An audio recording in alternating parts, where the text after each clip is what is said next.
आज की कहानी है दोस्तों दखल अंदाजी। दीदी आप यहाँ अपनी माँ से मिलने आई हैं, उनसे मिलिए और अपने काम से मतलब रखिए। बेवजह मेरे काम में टांग अड़ाने की जरूरत नहीं है। आखिर बर्दाश्त की भी हद होती है। जब देखो मुझे समझाती रहती हैं आप। मैं भी आपकी ही उम्र की हूँ, मुझ में भी आपके जितनी समझ है। मुझे मेरे काम में दखल अंदाजी पसंद नहीं है। तान्या ने मुंह तोड़ जवाब दिया। उसकी बात सुनकर मनीषा चुप हो गई। आखिर बोलती भी क्या। भाभी तो सीधे मुंह बात भी नहीं करती थी। उसने भाई मनन की तरफ देखा, इस उम्मीद के साथ कि भाई तो कुछ कहेगा, लेकिन वो तो नजरें झुकाए चुपचाप बैठा हुआ था। उसकी नजरें तभी अपनी माँ जानकी जी से टकराई। जानकी जी कतार नजरों से उसकी तरफ ही देख रही थी, लेकिन कुछ बोल न पाई।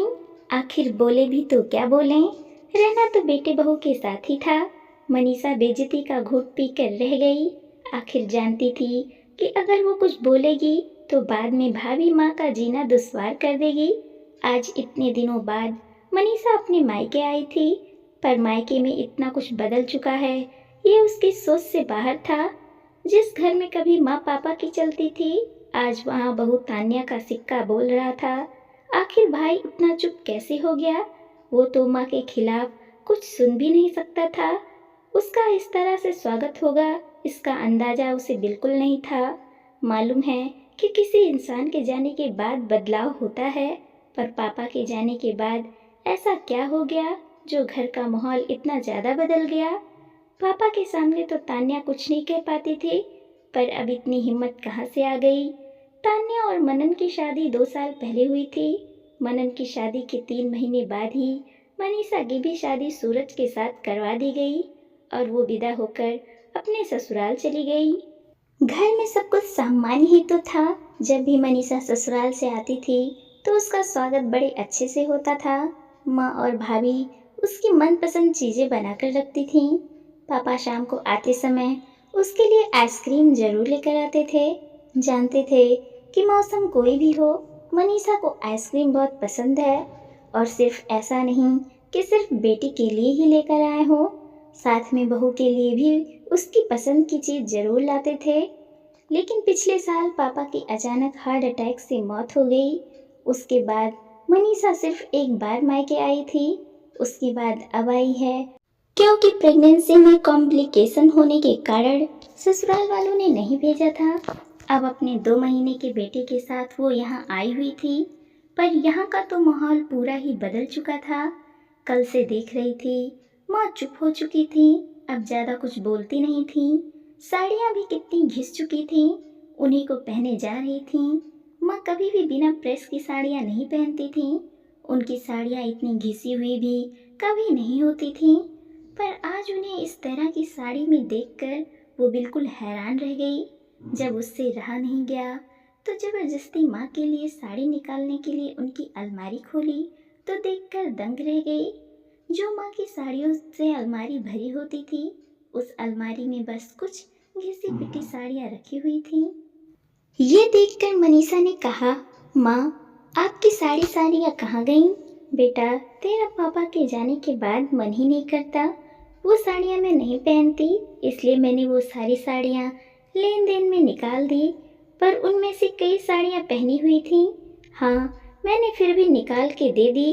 उसके आगे मनीषा कुछ कह नहीं पाई। खैर, शाम को उसकी सहेली ने उसे खाने पे बुलाया था, जो पड़ोस में ही रहती थी, तो वो खुद अपने बेटे के साथ उसके घर गई थी। माँ से खूब कहा था, पर वो घर पर ही रुक गई। लेकिन जब लौट कर आई तब माँ खाना खा रही थी।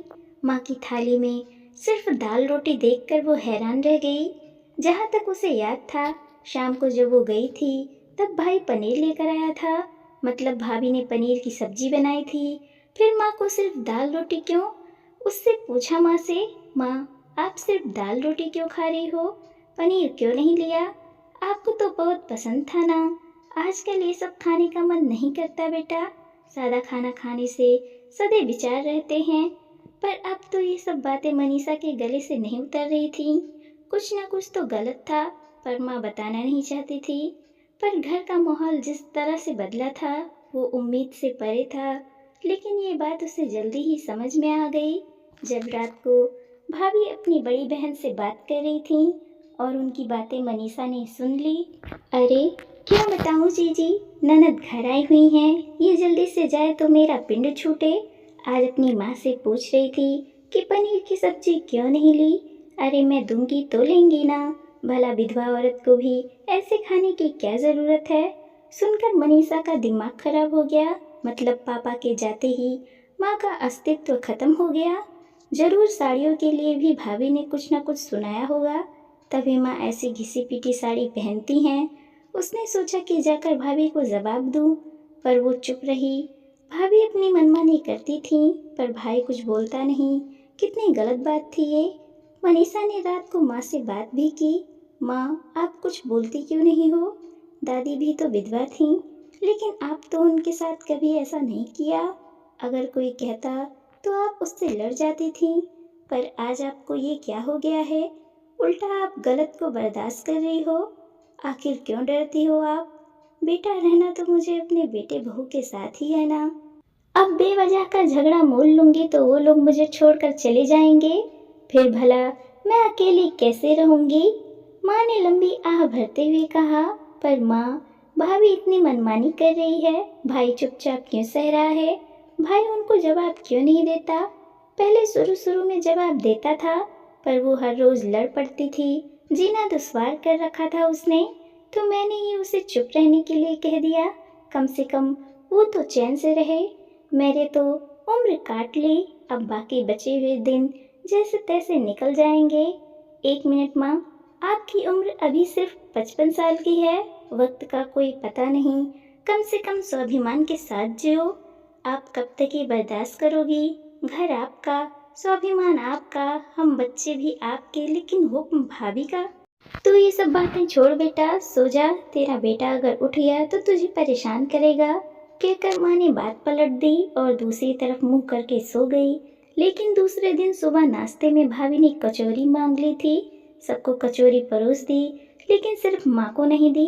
ये देखकर मनीषा ने कहा, भाभी मेरा बच्चा तो अभी 2 महीने का है, मैं कचौरी कैसे खाऊं? लेकिन आप माँ को भी तो कचौरी दो। तब भाभी ने तुनकते हुए कहा, माँ जी यह सब नहीं खाती। भाभी आप खिलाओगी तो माँ खाएंगी ना, आपने परोसा ही नहीं तो कैसे खाएंगी? कहकर मनीषा अपनी प्लेट माँ को दे दी। मैं अपने लिए दलिया या खिचड़ी बनाकर ले आती हूँ, कहकर मनीषा रसोई की तरफ जाने लगी तो तान्या बीच में ही बोली, आपको दलिया खिचड़ी खानी है तो शौक से खाइए, पर माँ जी कचौरी नहीं खा सकती। क्यों? क्योंकि शास्त्र में लिखा है कि विधवा औरत को सादा खाना ही खाना चाहिए। बस इतना कहना था कि तान्या ने मनीषा को इतनी सारी बातें सुना दी। अपने भाई और माँ को चुपचाप सुनते देखकर मनीषा की आंखों में आंसू आ गए, पर तान्या का पेट तो उससे भी नहीं भरा। अपने हाथों को नचाते हुए बोली, आपको आना है इस घर में तो शांति पूर्वक आइए, बेवजह मेरे काम में दखल अंदाजी करने की जरूरत नहीं है। अगर इतना ही शौक है अपनी माँ को खिलाने पिलाने ओढ़ने पहनाने का, तो अपने साथ ही ले जाइए, पर हमें बख्शो। यूं ही बस कहना और करना है, तो आइंदा इस घर में आने की जरूरत नहीं है। तान्या की बात सुनकर मनीषा को गुस्सा आ गया। वो अपने बेटे को अपनी माँ की गोद से लेते हुए बोली, ठीक है भाभी, जा रही हूँ। पापा के साथ साथ इस घर के लोगों का भी स्वाभिमान भी खत्म हो चुका है। मुझे नहीं पता था कि पापा के साथ मेरा मायका खत्म हो गया। मनीषा कहाँ जा रही हो? अचानक जानकी जी ने कहा। ये सुनकर तान्या बोली, जाती है तो जाने दीजिए, मायके आकर कोई एहसान नहीं करती हैं ये, और आपको इसे रोकने की कोई ज़रूरत नहीं है। जाइए अपने कमरे में। चुप कर बहू, बहुत ज़्यादा बोल रही हो तुम। तू होती कौन है मुझ पर हुक्म चलाने वाली? मैं चुपचाप बर्दाश्त करती हूँ तो इसका मतलब यह नहीं है कि मुझे बोलना नहीं आता है। मैं अपने घर में शांति रखने के लिए चुप रहती हूँ। खबरदार, जो मेरी बेटी को कुछ भी कहा तो। अच्छा, आज तो बेटी को देखकर जुबान खुल गई। सारी जिम्मेदारी निभाएं हम, और यहाँ बेटी के लिए जुबान खुल रही है। भूलिए मत, आप हमारे साथ रहती हो। तान्या ने बेशर्मी से कहा, नहीं भूली हूँ मैं, कुछ भी नहीं भूली हूँ, पर बहू तू भूल गई है कि ये मेरा घर है और मैं तुम्हारे साथ नहीं, तुम हमारे साथ रहती हो। चाहे तो आज तुम्हें घर से निकाल सकती हूँ। अच्छा, तो फिर रहेंगी किसके साथ बताओ मुझे? कौन उठाएगा आपकी जिम्मेदारी? मेरी जिम्मेदारी मैं खुद उठा सकती हूँ, मुझे तेरी जरूरत नहीं है। अपने स्वाभिमान को मारकर मैंने बहुत जी लिया, जाना है तो तू शौक से जा सकती है। जानकी जी ने कहा तो तान्या मनन से बोली, आप खड़े खड़े क्या सुन रहे हो? अपनी माँ को समझाते क्यों नहीं कि अपनी बहू से पंगा लेना उन्हें भारी पड़ सकता है? मैं क्या समझाऊं? जब मैं तुम्हें नहीं समझा पाया तो अपनी माँ को क्यों समझाऊं? वैसे माँ सही कह रही हैं, वो आज हमें इस घर से निकाल सकती हैं। उनके पास इसका पूरा हक है। कानूनन ये हमें अपने घर से निकाल सकती हैं और कल को प्रॉपर्टी अपनी बेटी के नाम भी कर सकती हैं। अब ये तुम पर निर्भर करता है कि तुम्हें किराए के घर में रहना है या नहीं। मैंने तुम्हें दोनों ऑप्शन दे दिए हैं। कहते हुए मनन ने भी अपने हाथ खड़े कर दिए। इसके आगे तान्या कुछ कह नहीं पाई। आखिर मनन सही तो कह रहा था, प्रॉपर्टी हाथ से चली जाएगी तो बचेगा क्या? आखिर प्रॉपर्टी के लालच में ही सही तान्या चुप हो गई। अब कई बार वो ये भूल जाती है तो मनन उसे याद दिलाता है कि माँ ने घर से निकालने की बात कैसे उससे कह दी थी। दोस्तों, हमारी स्टोरी पसंद आई हो तो लाइक कीजिए, सब्सक्राइब कीजिए और ज़्यादा से ज़्यादा लोगों को शेयर कीजिए और देखते रहिए खुशबू मोटिवेशनल स्टोरी।